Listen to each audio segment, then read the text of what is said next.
안녕하십니까, 이승용 세무사입니다. 사업자라면 세무조사 이 정도는 알아야 한다. 오늘 시간에는 예치조사에 대해서 말씀드리겠습니다. 예치조사가 이루어지는 과정과 그리고 예치조사의 법적 근거 그리고 그 대응 방법에 대해서 말씀드리도록 하겠습니다. 어느 날 갑자기 이제 국세청 조사관들이 사무실에 들이닥치더니 서류를 싹 쓸어 가더라. 이게 이제 예치조사의 모습인데요. 아마도 당해보지는 않았어도 들어는 보셨을 겁니다. 그러면 이런 예치조사가 이루어지는 과정을 단계별로 한번 말씀드려 보겠습니다. 먼저 국세청에서 누구를 예치조사를 할지 그 대상자를 선정하는 작업을 하게 됩니다. 이제 탈세 분석을 해서 A 회사가 탈세한 정황을 잡습니다. 이렇게 A 회사가 탈세한 혐의를 잡았다고 하면은 이제는 이 A 업체를 비정기 세무조사 대상자로 선정을 하게 됩니다. 조사 대상자로 이제 선정을 했으면은 그 다음에는 이 A 회사 서류를 어떻게 쓸어올지 예치할 계획을 이제 짜게 됩니다. 그리고 이제 계획을 다 짜고 나면 세무조사 착수일 당일 오전 10시경쯤 통상 그 회사에 도착을 하게 되는데 이제 국세청 직원들이 회사 내부로 이제 진입을 하고 그리고 회사 부서 곳곳에 이제 배치가 됩니다. 그런 다음에 이제 조사팀장이 A 회사 대표를 불러서 서류를 예치를 좀 해가야 되는데 동의를 좀 해달라 이렇게 이제 요청을 합니다. 동의를 해달라고. 그러면 이제 A 회사 대표는 이제 고민 끝에 서류 예치 동의서에 사인을 하게 됩니다. 그러면 이제 국세청 직원들이 사인을 받았기 때문에 동의를 받았지 않습니까? 회사 대표의 동의를 받았기 때문에 이제는 회사 서류를 사과 박스에 담고 컴퓨터는 빨아서 이제 가지고 가는 겁니다. 이렇게 회사의 원시 서류를 이제 확보하면서 바로 이제 세무조사가 시작이 되는 것입니다. 이게 이제 비정기 세무조사 또는 예치조사의 전 과정이다. 이렇게 보시면 되겠습니다. 그렇다면은 이렇게 이제 갑자기 와서 사업자의 장부를 쓸어갈 수 있는 그런 법적 근거는 무엇인지 그리고 그 대응 방법에 대해서 말씀드리겠습니다. 먼저 법적 근거에 대해서 말씀드리면은 그 근거는 이제 국세기본법 제81조 10 장부 등의 보관 금지 이 규정에 있습니다. 이 규정을 보시면은 금지 규정입니다. 그러니까 세무공무원은 세무조사 목적으로 납세자의 장부를 예치할 수 없다. 원칙이 예치해 갈 수 없다는 겁니다. 이걸 규정해 놓은 건데 그런데 이제 2항을 보시면은 제 1항에도 불구하고 금지 원칙에도 불구하고 세무공무원은 이런 사유가 해당되는 경우에는 이 사유가 뭐냐면 비정기 세무조사 대상자로 선정할 수 있는 7가지 탈세 혐의가 있는 경우 지난 시간에 말씀드린 그런 경우입니다. 이 7가지에 해당되는 경우에는 납세자의 동의를 받아서 서류를 쓸어갈 수 있다. 이렇게 이제 규정이 되어 있습니다. 이 국세기본법 규정을 근거로 해서 납세자의 동의를 받아 장부를 쓸어가는 겁니다.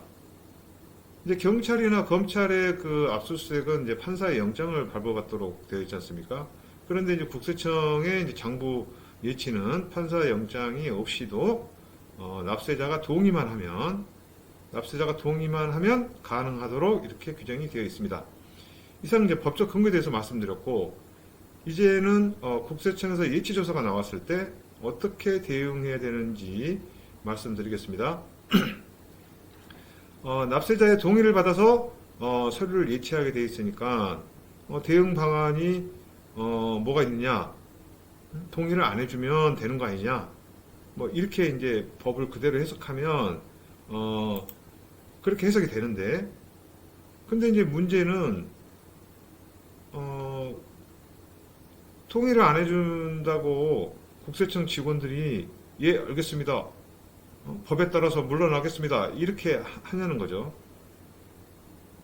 그렇게 이제 물러날 것 같으면 누가 동의를 해주겠습니까? 다 동의를 안 해주겠죠. 그래서 실제로는 거의 이제 9%가 아마 동의를 해주는 걸로 그렇게 알고 있습니다. 일단 법 적용이 좀 이상하긴 합니다. 원칙대로 하면 법문대로 해석을 하면은 이게 납세자가 동의를 해주는 게 강제사항은 아니고 납세자의 선택사항 아닙니까? 근데 이제 납세자가 동의를 안 해주면 마치 이제 국세청이 덤비는 것처럼 되어 있습니다. 나랑 한번 해볼게요? 뭐 이런 소리를 이제 듣게 되니까 실제로는 이제 동의를 안 해주기가 사실상 거의 쉽지는 않다. 예, 그렇습니다. 그리고 이제 실제 예치를 가보면 또 이제 여러 가지 모습이 보이는데요, 대표님들이 바로 그 동의해 주시는 분들이 이제 상당히 많고, 그리고 이제 일부 자존심이 센 분들은 이제 버틸 만큼 버티다가 나중에 동의해 주는 분들도 있고, 또 어떤 분들은 변호사를 데리고 오는 분들도 있는데, 변호사가 온다고 할 게 없는데 왜 데리고 왔는지 이제 모르겠는데, 어쨌든 이분들도 나중에는 이제 동의를 다 해줍니다. 또 어떤 분들은 이제 국세청 직원들이 이제 들이닥쳤다는 직원 전화를 받고 병원에 이제 가시는 분들도 있는데, 뭐 갑자기 혈압이 오른 건지 아니면은 상담하시느라 시간 끌기를 하시는 건지 뭐 그거는 정확히 알 수는 없지만 어쨌든 나중에 이분들도 다 동의를 해줍니다. 그런데 이제 진짜 그 극히 일부는 끝까지 동의를 안 해주는 그런 이제 사람도 있었다고 저는 이제 들어는 봤습니다. 그런 사람이 있었다고 이제 들어는 봤는데, 그 이후에 이제 그 사업자가 어떻게 됐는지는 모르겠는데, 이렇게 동의를 안 해주는 경우에는 경우의 수가 두 가지가 있습니다. 그렇지만 뭐 이것까지 말씀드리면 너무 길어지니까 중략하고요. 이렇게 이제 회사 대표가 동의를 해주고 나서 국세청 직원이 서류를 다 쓸어간 다음에 그 이후에는 이제 어떻게 해야 되느냐. 먼저 우리 회사에 왜 나왔는지를 빨리 파악을 해야 됩니다. 뭘 잡으려고 나왔는지를 빨리 파악을 하는 게 아주 중요하다. 그렇게 말씀드리고요. 그리고 이제 세무조사 대리인은 이제 선임을 어차피 하시게 되는데, 이왕 하시는 건데, 세무조사 초반에 빨리 하셔라. 빨리 선임을 하시기 바라고. 그리고 이제 대리인을 선임할 때 가장 이제 중요한 게, 뭐, 인맥이라든지 안면이라든지 간판이라든지 이런 거는 사실 필요가 없고, 실제로 세무조사 경력은 얼마나 되는지, 그분이 세무사가 얼마나 세무조사 경력이 있는지, 세무조사를 실무를 얼마만큼 많이 한 사람인지 이런 거를 잘 보고, 그러니까 겉보다는 내용을 보고 질을 보고 잘 선임을 하시기 바랍니다.